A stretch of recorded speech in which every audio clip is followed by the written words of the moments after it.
You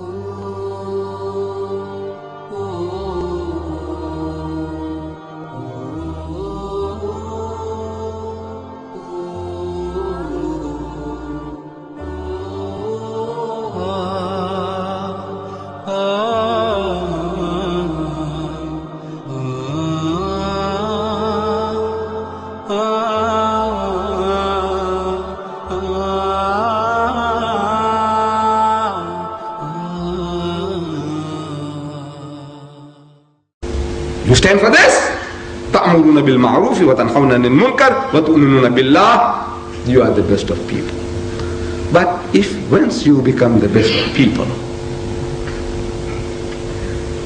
this status, this position Allah puts you in, it also confers upon certain responsibilities. There is no honor without responsibility. Every position of honor carries with it certain responsibilities. Our Imam, he carries a greater responsibility than the Muazzin.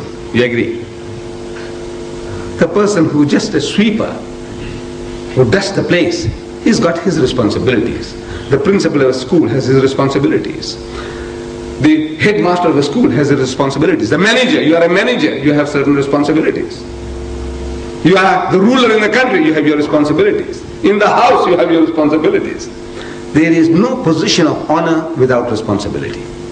You can't get honor, prestige, status, and you have nothing to do. Once you are khayra ummatin, best of people, it carries that amount of responsibility. So Allah Bari Ta'ala, in this day and age, He has chosen us.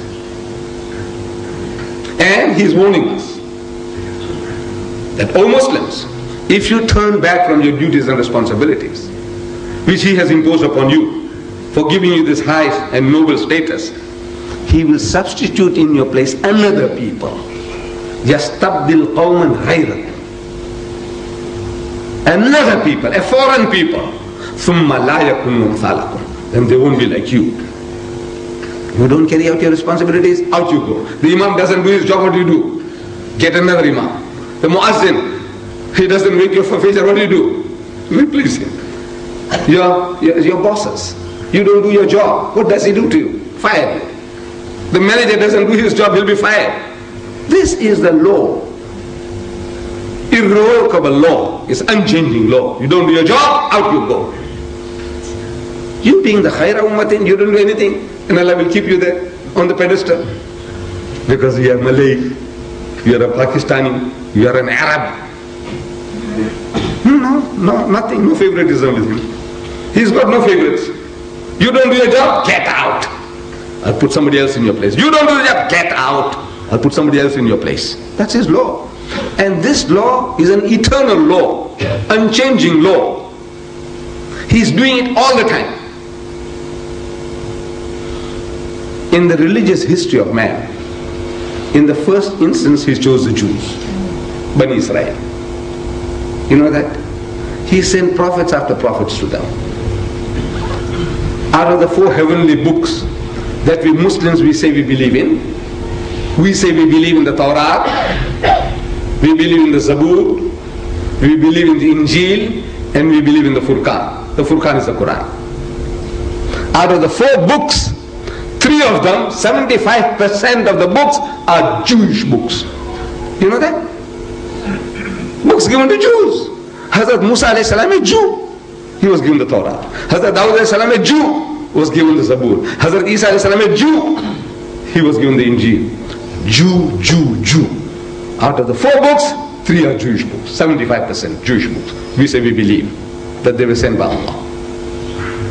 He chose them. He sent prophets after prophets to them. Some of the names we give our children, we say Musa, Jewish name. Dawud, Jewish name. Ishaq, Jewish name. Yahya, Jewish name. You know that? Jews, our children, we give them Jewish names. Why? Because these are the names of the righteous servants of God. We are not ashamed to give these names to our children. But the fact remains that Allah chose them. He sends prophets after prophets to them to do a certain job of work. They didn't do it.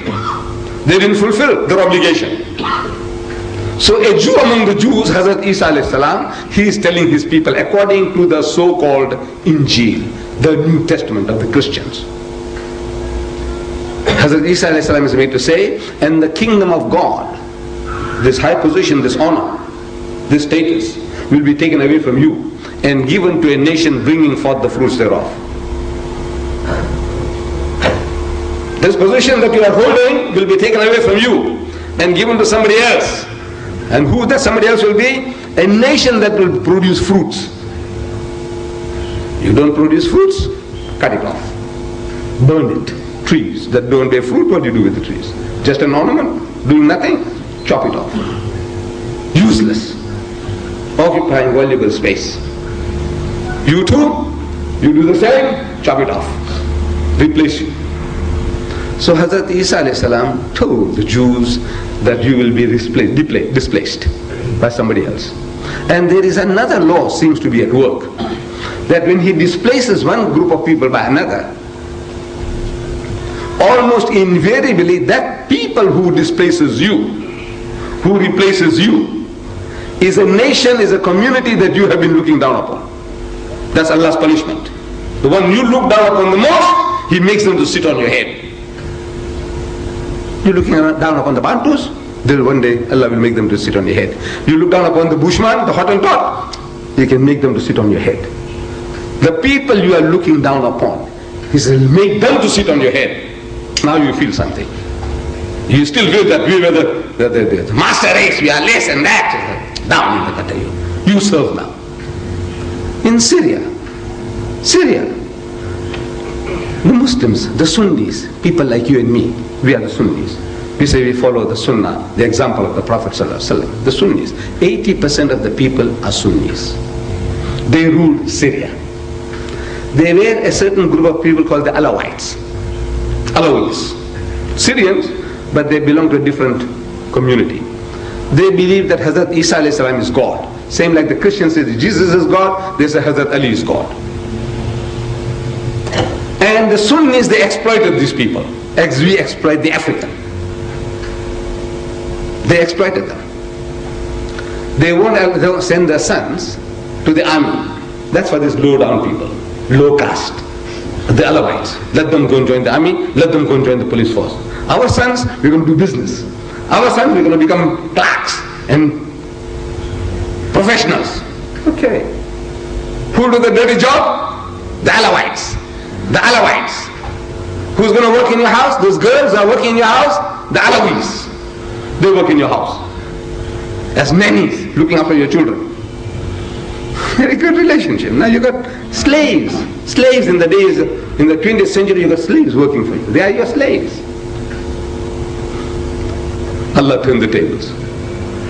That less than 20% of the people are now ruling 80% of the Syrians. Unimaginable, you can imagine it. يَسْتَبْدِلْ قَوْمًا غَيْرَكُمْ. There is a law at work. Why won't you learn? You don't do the job. You don't dirty your hands. No, you don't dirty your hands. You don't do policing. You don't join the army. And this guy must be this low caste. That low caste fellow. Right. So now he's got the army, the weapons, one day coup d'etat, toppling the government, and he's now set in position. The 20% is ever there to subjugate you and keep you down. 80% is keeping 80% down. Allah Bari Ta'ala, in His wisdom, He displaced the Jews. By who? By the Arabs. These Jews were looking down upon the Arabs for 3,000 years.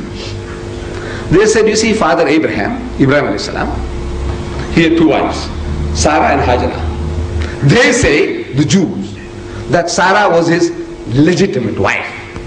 He entered into a contract with her. But Hagar, they say Hajara, was a bondwoman, a slave woman. She was actually a princess of Egypt. The ruler of Egypt, he presented her to him. But the Jews, because of their hatred, they say she was a bondwoman, a slave woman.